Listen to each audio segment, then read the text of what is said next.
అందరికీ హ్యాపీ ఉగాది. అందరూ ఎలా ఉన్నారు? మీరందరూ బాగుండాలని కోరుకుంటున్నాను. ఈరోజు మా ఇంటికి ఇలా మామిడి తోరణాలు అయితే కట్టేశాము. అండ్ వీడియో తీయడం కుదరట్లేదని చెప్పేసి కిచెన్లోనే వీడియో తీసుకుంటున్నాను నేనైతే.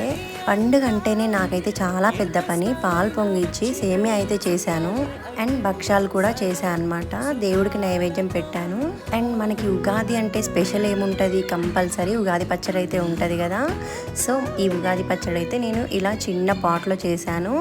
ఎందుకంటే మేమిద్దరమే కాబట్టి కొంచెం కొంచెమే తాగుతాము, అందుకని చెప్పేసి చిన్న దాంట్లోనే చేశాను.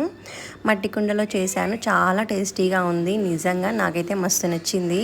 ఈరోజు పూజ అయితే చాలా బాగా అయిపోయింది. నాకు కివి వాసుని ఇద్దరిని ఫొటోస్ తీశాను. ఇద్దరు మంచిగా ఆడుకుంటున్నారు. అండ్ మొత్తం పని అంతా అయిపోయిన తర్వాత ఈ వీడియో అయితే తీసుకున్నాను నేను. నాకు లైట్ కలర్లో అసలు శారీసే లేవన్నమాట. సో ఫస్ట్ టైం నేను ఇలా పీచ్ కలర్లో ట్రై చేశాను, బాగుంది. ఈ శారీని ఇలా బాందిని బ్లౌజ్తో